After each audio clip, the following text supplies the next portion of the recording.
ನಮಸ್ಕಾರ. ಎಲ್ಲರೂ ಹೇಗಿದ್ದೀರಾ? ಎಲ್ಲರೂ ಚೆನ್ನಾಗಿದ್ದೀರಾ ಅಂದ್ಕೊಂಡಿದ್ದೀನಿ. ನಾನು ಕೂಡ ಚೆನ್ನಾಗಿದ್ದೀನಿ.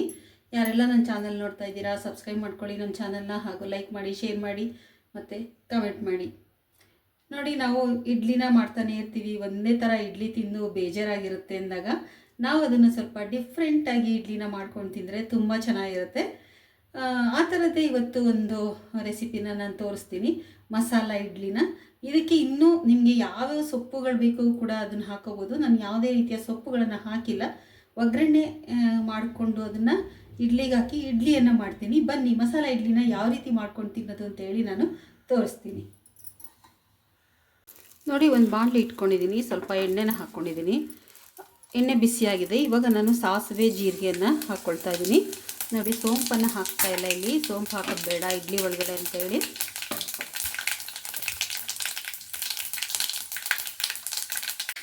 ನೋಡಿ, ಈರುಳ್ಳಿ, ಹಸಿಮೆಣಸಿನ್ಕಾಯಿ, ಕೊತ್ತಂಬರಿ ಸೊಪ್ಪನ್ನು ಹೆಚ್ಚಿಟ್ಕೊಂಡಿದ್ದೀನಿ. ಕಡಲೆಬೇಳೆಯನ್ನು ನೆನೆಸ್ಬಿಟ್ಟು ತೆಗೆದಿಟ್ಕೊಂಡಿದ್ದೀನಿ. ಇವಾಗ ಸ್ವಲ್ಪ ಕಡಲೆಬೇಳೆನ ಹಾಕ್ಕೊಳ್ಳೋಣ.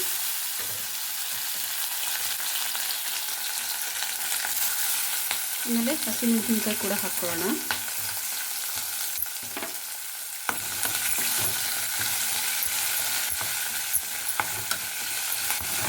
ಕಡಲೆಬೇಳೆನ ನೆನೆಸ್ಬಿಟ್ಟು ತಗೊಳ್ಳಿ, ಚೆನ್ನಾಗಿರುತ್ತೆ.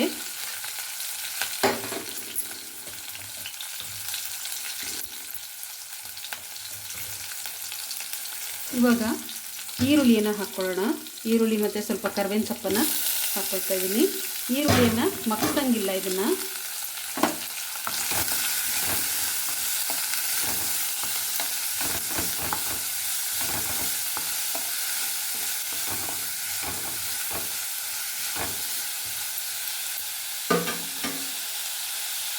ದೋಸೆ ಹಿಟ್ಟಿಗೆ ನಾನು ಇಡ್ಲಿ ಹಿಟ್ಟಿಗೆ ನಾನು ಉಪ್ಪು ಹಾಕಿದ್ದೀನಿ.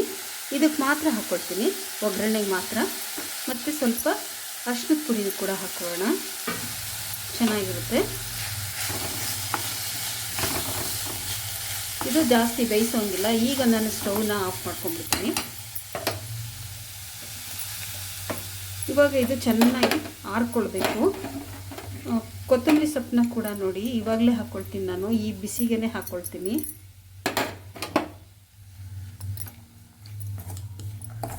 ಇದು ಚೆನ್ನಾಗಿ ಒಗ್ಗರಣೆ ಆರ್ಕೊಳ್ಳಿ, ತಣ್ಣಗಾಗಬೇಕು. ತಣ್ಣಗಾದ್ಮೇಲೆ ನಾವು ಇಡ್ಲಿ ಹಿಟ್ಟಿಗೆ ಸೇರಿಸ್ಕೊಳ್ಬೇಕು.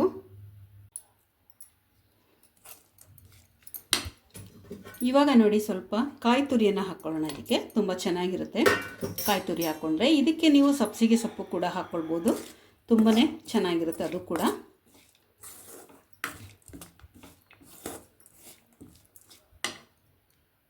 ನೋಡಿ, ಬೆಳಗ್ಗೆ ಎಲ್ಲ ಇಡ್ಲಿ ಮಾಡಿಬಿಟ್ಟು ಇಷ್ಟು ಹಿಟ್ಟು ಉಳಿದಿದೆ. ಈ ಹಿಟ್ಟಿಗೆ ನಾನು ಒಗ್ಗರಣೆನ ಮಾಡ್ಕೊಂಡಿದ್ದೀನಿ. ನೋಡಿ, ಇದನ್ನು ಇದಕ್ಕೆ ಸೇರಿಸ್ಕೊಳ್ತಾ ಇದ್ದೀನಿ.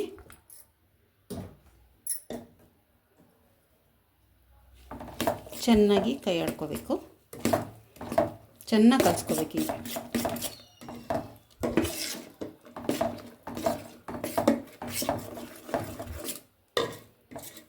ತುಂಬ ಟೇಸ್ಟಾಗಿರುತ್ತೆ. ನಿಮಗೆ ಖಾರ ಎಷ್ಟು ಬೇಕಷ್ಟು ಹಾಕ್ಕೊಳ್ಳಿ. ನೋಡಿ, ಒಂದು ಕುಕ್ಕರ್ ಇಟ್ಕೊಂಡಿದ್ದೀನಿ. ಕುಕ್ಕರಲ್ಲಿ ಸ್ವಲ್ಪ ನೀರು ಹಾಕಿದ್ದೀನಿ, ಒಂದು ಪ್ಲೇಟ್ ಕೂಡ ಇಟ್ಟಿದ್ದೀನಿ. ನೋಡಿ, ಇವಾಗ ನಾವು ಇಡ್ಲಿ ಪ್ಲೇಟನ್ನು ಅದಕ್ಕೆ ಜೋಡಿಸ್ಕೊಳ್ಳೋಣ. ನೋಡಿ, ಕುಕ್ಕರಲ್ಲಿ ನೀರು ಬಿಸಿ ಆಗೋಷ್ಟಕ್ಕೆ ನಾವು ಪ್ಲೇಟ್ಗೆಲ್ಲ ನಾನು ಸ್ವಲ್ಪ ತುಪ್ಪನ ಸಾವ್ಕೊಳ್ತಾ ಇದ್ದೀನಿ. ನೀವು ಎಣ್ಣೆ ಬೇಕಾದರೂ ಹಾಕ್ಕೋಬೋದು, ತುಪ್ಪ ಬೇಕಾದರೂ ಹಾಕ್ಕೊಳ್ಬೋದು, ಚೆನ್ನಾಗಿರುತ್ತೆ ಅಂತ.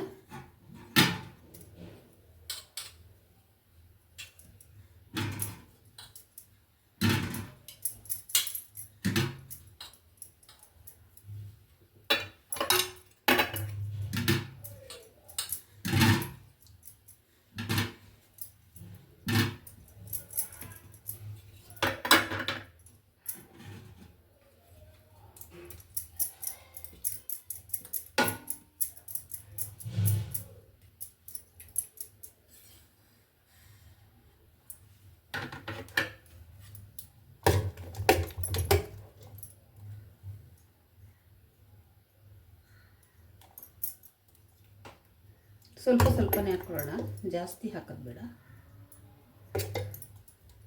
ಮತ್ತು ತುಂಬಾ ಟೇಸ್ಟಾಗಿರುತ್ತೆ. ಇದಕ್ಕೆ ಮೊಸರು ಚೆನ್ನಾಗಿರುತ್ತೆ.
ನೋಡಿ, ಕುಕ್ಕರ್ಗೆ ಮುಚ್ಚಳವನ್ನು ಮುಚ್ಚಿದ್ದೀನಿ.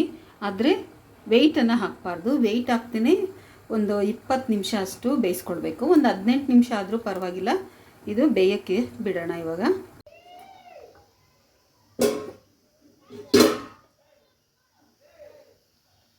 ನೋಡಿ, ಇಡ್ಲಿ ರೆಡಿಯಾಗಿದೆ, ಬೆಂದಿದೆ. ನೋಡಿ, ಅಂಟ್ಕೊಳ್ತಾ ಇಲ್ಲ, ಬೆಂದಿದೆ. ಇವಾಗ ನಾನು ತಟ್ಟೆಗೆ ತಗೊಳ್ತೀನಿ. ನೋಡಿ, ಇವಾಗ ಇಡ್ಲಿನೆಲ್ಲ ತೆಗಿತಾ ಇದ್ದೀನಿ. ತುಂಬಾ ಬಿಸಿ ಇದೆ ಪ್ಲೇಟು. ಇಡ್ಲಿಗಳು ಅಷ್ಟೇ ಬಿಸಿ ಬಿಸಿಯಾಗಿದೆ. ಬಿಸಿ ಬಿಸಿನಲ್ಲಿ ಇಡ್ಲಿ ತಿಂದ್ರೇ ತುಂಬಾ ಚೆನ್ನಾಗಿರುತ್ತೆ. ಇದನ್ನು ಮಾಡ್ಕೊಳ್ಳುವಾಗ ಸ್ವಲ್ಪ ಖಾರವನ್ನು ಜಾಸ್ತಿ ಹಾಕ್ಕೊಳ್ಳಿ. ಖಾರ ಜಾಸ್ತಿ ಇದ್ದಷ್ಟು ಟೇಸ್ಟಾಗಿರುತ್ತೆ ಇದು ಮಸಾಲೆ ಇಡ್ಲಿ. ಇದಕ್ಕೆ ಬೇಕಾದರೆ ಕೊತ್ತಂಬರಿ ಸೊಪ್ಪಿನ ಜೊತೆಗೆ ಇನ್ನೊಂದು ಸಬ್ಸಿಗೆ ಸೊಪ್ಪು ಕೂಡ ನೀವು ಹಾಕ್ಕೊಳ್ಬೋದು. ಅದು ಕೂಡ ತುಂಬ ಟೇಸ್ಟಾಗಿರುತ್ತೆ. ಈ ಥರ ಮಾಡಿಕೊಟ್ರೆ ಮಕ್ಕಳಿಗೆ ತುಂಬ ಇಷ್ಟ ಆಗುತ್ತೆ. ಅದು ಕೂಡ ಕಲರ್ ಬೇರೆ ಇರುತ್ತೆ, ಯೆಲ್ಲೋ ಕಲರ್ ಬೇರೆ ಇರುತ್ತೆ, ಹಳದಿ ಬೇರೆ ಹಾಕಿರ್ತೀವಲ್ಲ, ತುಂಬ ಚೆನ್ನಾಗೂ ಕಾಣ್ತಾ ಇರುತ್ತೆ ನೋಡೋಕ್ಕೆ. ಮೊಸರು ತುಂಬಾ ಅದಕ್ಕೆ ಕಾಂಬಿನೇಷನ್ನು ತುಂಬಾ ಚೆನ್ನಾಗಿರುತ್ತೆ. ಅದಕ್ಕೆ ತುಪ್ಪ ಬೇಕಾದರೂ ಮಕ್ಕಳಿಗೆ ಹಾಕಿ ಕೊಡ್ಬೋದು, ಹಾಗೆ ತಿಂತಾರೆ. ಚಟ್ನಿ ಬೇಕಾದರೂ ಮಾಡ್ಬೋದು, ಹಾಗೆ ತಿಂದರೂ ಕೂಡ ತುಂಬಾ ಟೇಸ್ಟ್ ಇರುತ್ತೆ. ಎಲ್ಲ ಖಾರ ಎಲ್ಲ ಇರುತ್ತೆ ಅದರಲ್ಲಿ.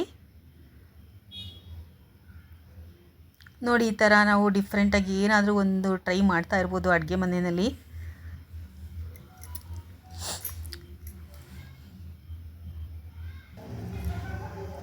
ನೋಡಿದ್ರಲ್ಲ, ನಾನೆಲ್ಲ ಒಂದು ತಟ್ಟೆಗೆಲ್ಲನೂ ತಗೊಂಡಿದ್ದೀನಿ. ಈ ಮಸಾಲ ಇಡ್ಲಿಗೆ ನೆಂಚ್ಕೊಳ್ಳೋಕ್ಕೆ ಬೇಕಾಗಿರೋದು ಮೊಸರಿನ ಜೊತೆಯಲ್ಲಿ ತಿಂದರೆ ತುಂಬ ಚೆನ್ನಾಗಿರುತ್ತೆ. ಇಲ್ಲಾಂದರೆ ಚಟ್ನಿ ಬೇಕಾದ್ರೂ ಮಾಡ್ಕೋಬೋದು, ಕಾಯಿ ಚಟ್ನಿ. ಅದ್ರ ಜೊತೆಗೆ ತುಪ್ಪ ಬೇಕಾದರೂ ಹಾಕ್ಕೊಂಡು ತಿನ್ಬೋದು. ಆಪ್ಷನಲ್ಸ್ ಇದೆ ತುಂಬ, ಯಾವ್ದು ಬೇಕಾದರೂ ಹಾಕ್ಕೊಂಡು ತಿನ್ಬೋದು. ನಾನು ಮೊಸರಿನಲ್ಲಿ ತಿಂತಾ ಇದ್ದೀನಿ ಇವತ್ತು.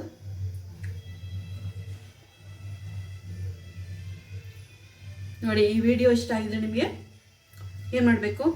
ಲೈಕ್ ಮಾಡಬೇಕು, ಆಮೇಲೆ ಕಮೆಂಟ್ ಮಾಡಬೇಕು ಮತ್ತು ಶೇರ್ ಮಾಡಬೇಕು. ಇಲ್ಲಿಯವರೆಗೂ ಈ ವಿಡಿಯೋ ನೋಡೋದಕ್ಕೆ ನನ್ನ ತುಂಬ ಹೃದಯದ ಧನ್ಯವಾದಗಳು.